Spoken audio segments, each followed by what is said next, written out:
Have you ever felt? Are you listening? Good day. That's how we're gonna do it. No more of this morning, afternoon, and evening. Today we're gonna talk about how to make money the worst day you've ever had.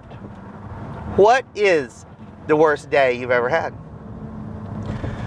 I had a bad day. Not today, but I had a bad day yesterday. Yesterday was terrible. So many things went wrong.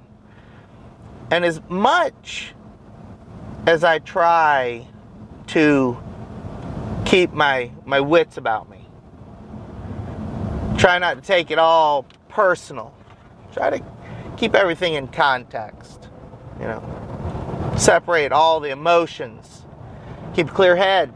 Any way you possibly want to say it, I am reminded, no matter how bad I think my day is.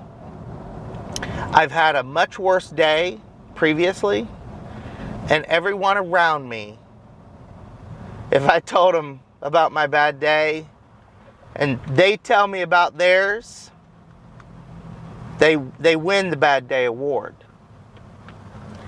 So no matter how bad my day was, I'm reminded that January 19th of 2009, I had a very bad day. I had a day that there no other day could compare to. Kind of. Then along come another day. November 21st of 2015. So that one was much closer. That was a very bad day. And they're very memorable days. So, you can tell when it's going to be a really bad day and you make it through the day, and then tomorrow you hardly have an idea what was so bad about yesterday, because you started today and today is not looking good at all, and everything that could go wrong seems to be going wrong. But then, as I've said before, the things that are going wrong, are they problems or are they annoyances? When you're truly having a bad day, when you really have, and what happened January 19th of 2009, there was, money couldn't solve that problem. People couldn't solve that problem. Nothing in this world was going to solve that problem except time. And that is what separates real problems from superficial problems or annoyances. When you have a problem that the only thing can solve is time, that's when you know it's a real problem. So the point of all this is, no matter how bad the day is or the struggle that we face with money and coming up with enough money to pay the bills, or coming up with enough money, as it was pointed out by a subscriber of mine, to come up with enough money to get a bicycle out of layaway to have transportation. I don't have those kind of problems.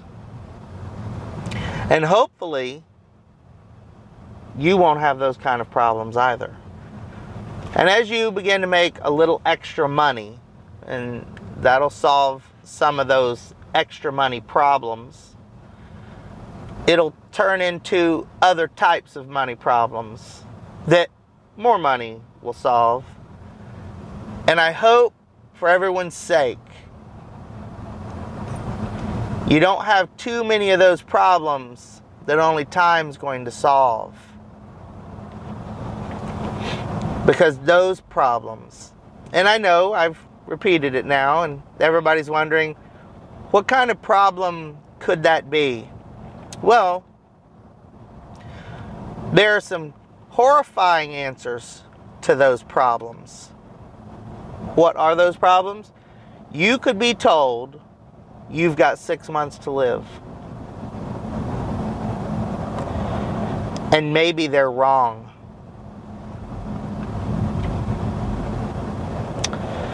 You see, so there's nothing I can follow up with after you say that.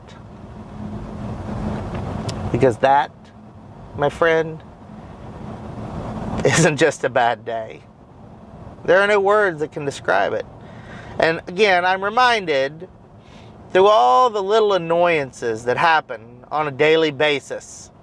We want to sell more. We want to be able to buy more. We wish our sales on eBay were better. We wish that we could get more money for the stuff we have for sale on eBay.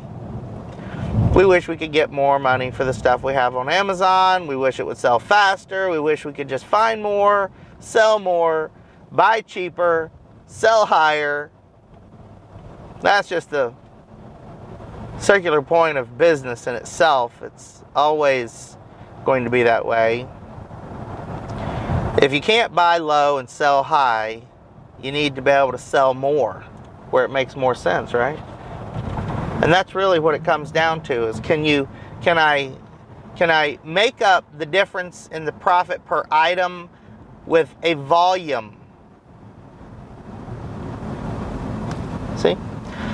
So sometimes there are solutions, but then that solution requires being able to buy more in volume to generate bigger sales numbers. You make smaller profit, but it balances out through higher volume. And so I look at all these little problems / annoyances / hiccups.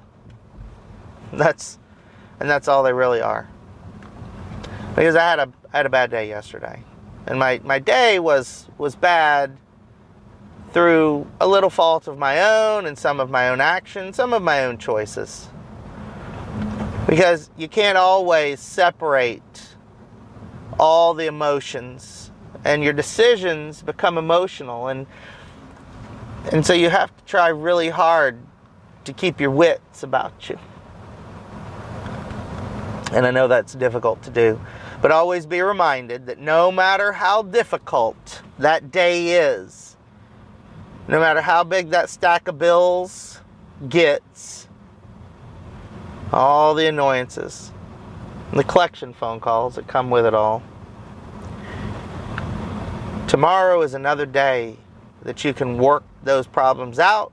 We have another day to make extra money, earn extra money, to work out some of the problems. Some people want to live the most minimalist lifestyle possible and not spend any money at all. And I don't blame them. Sometimes I think, gosh, I could get rid of everything and have nothing and not have expensive cars and not have extra anything, without getting into all the specifics of it, but you get the point. And then I just get to keep all that money instead of spending it all on all these payments for all these things. And then at the end of the month, I would have little to show for the work that I put in. And so then I'm like, well, why am I working? What is the point of making money if I can't enjoy it or improve my life because I want better or nicer things? I want to wear a name brand shirt because I want it instead of wearing a generic shirt. I mean, I like generic clothes. I don't necessarily want brands, but I have brands. Because sometimes I see those shirts and I'm like, man, that's really nice. And I just don't see a non-branded shirt at Walmart or Target or, Save a Lot or wherever you buy clothes like that. I don't always see a shirt that's, wow, that's a really nice shirt, and I'm just going to spend $10 on it. Or you go to Goodwill and you're just like, wow, It's a nice shirt. And it's got something wrong with it. You know, it's got a little pinhole in it or something. And I'm like, oh, I can wear it. It's not that big a deal. And then at the end of the month, I've spent no money. And I have money because I've made money. And then I'm like, gosh, well, what is all this money going to do? What should I do for it? Am I going to be the richest guy in the graveyard? Is that what I'm going to be? There are so many answers and so many points of views. And as frustrating as it is, you know, I started making videos on YouTube, and the real reason that I make these videos is one day my children will be grown and they will get to watch these videos and hear the stories that I tell. Because no matter how much I want to believe, every day I could go home and tell them the stories of my crazy life. They're little now, and by the time they get a little older, they don't want to hear it. One of these days, when I'm much, much older, they might want to hear it. And so that was really the drive behind the drive time. The moment when I get to spend in the car and I'm all by myself and my phone's not ringing, I turn it off. So I'm not distracted. I can drive and I can talk and carry on a conversation with myself in the car as I'm explaining something. I get this moment on my drive to work and my drive home. And then the rest of the day, I'm surrounded by people, and people. There are a lot of things that we trade that when you're a one-man operation working out of your house, you trade the freedoms of being one person for the responsibilities of all the people that I have to take care of. And that's how I look at it. I'm the driving force. I take care of all those people. I'm responsible, right? So as one guy, you're responsible for you. And years and years and years ago, one day I had the reality, gosh, if I go outside and I trip over the curb going out to my car and I fall down and I hit my head, what exactly is going to happen? And that was a scary enough thought that pushed me into growing my business and hiring employees and beginning the long journey of scaling up.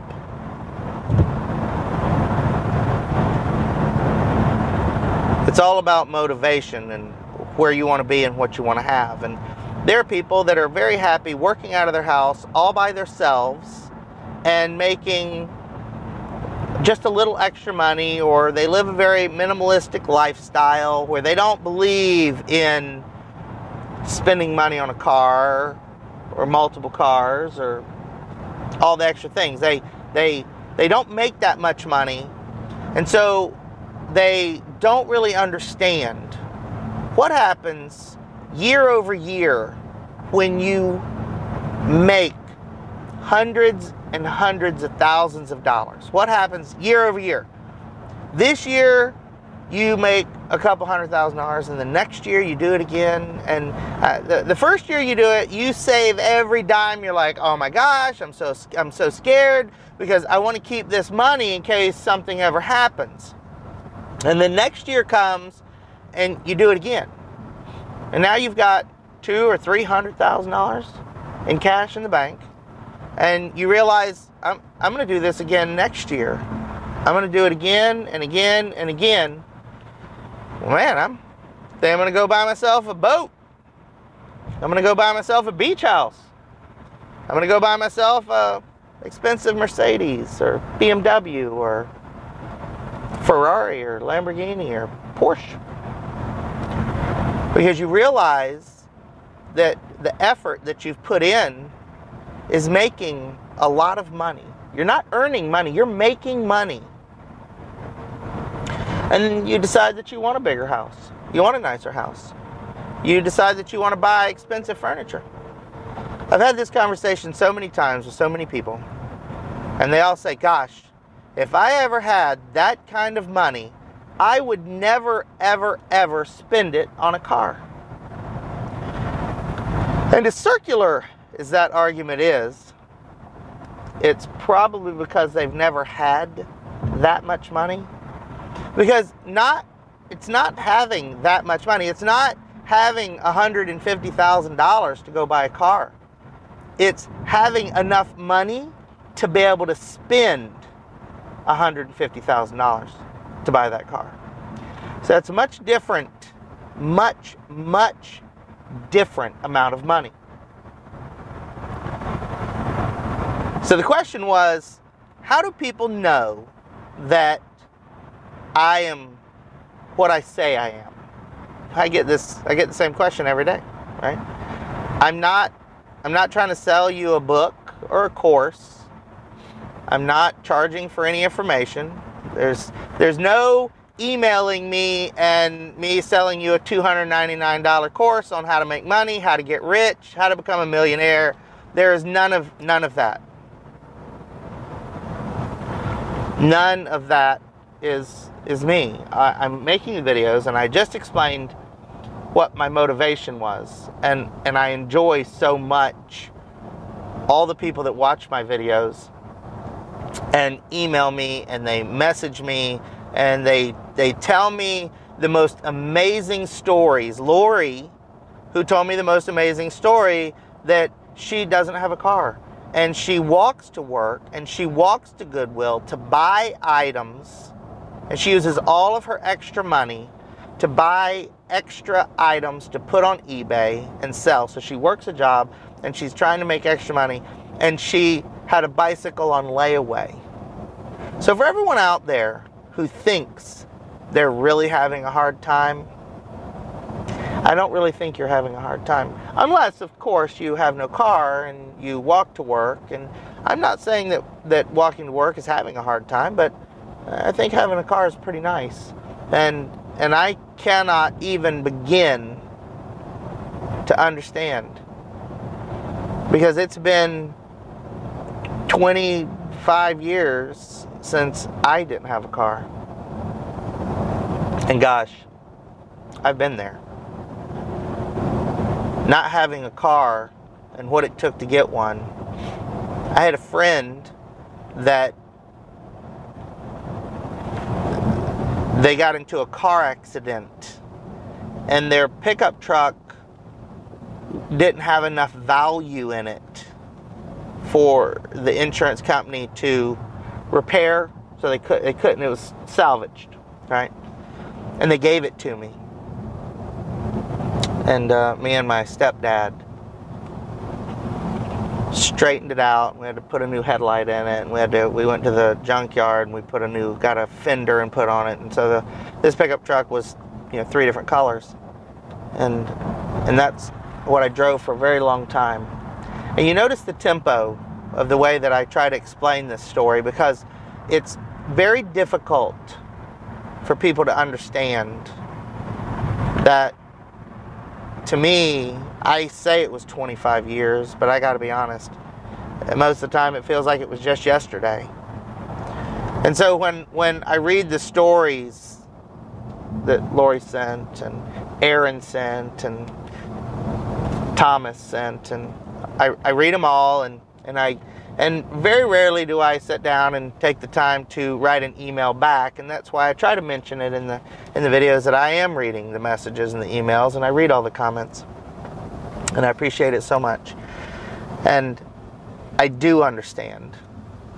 And I on one hand wish sometimes that I had some course that I could give you for free that would help you. But the truth is, it doesn't require a course.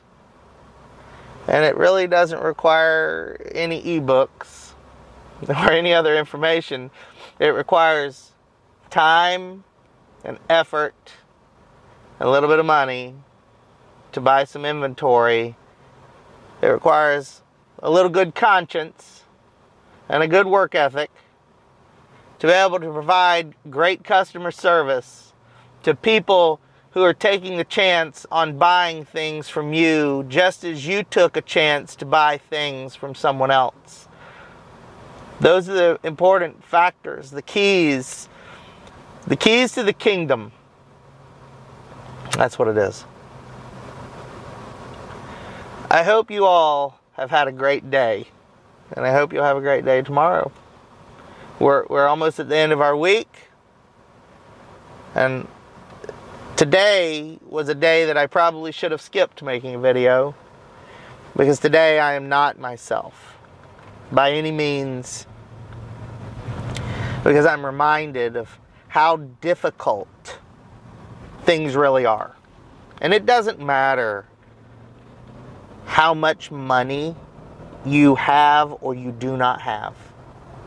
There is a point where things can just be difficult. And you can have problems that money cannot solve, that only time can solve. I'm Dave. This was The Drive, and I'll see you soon.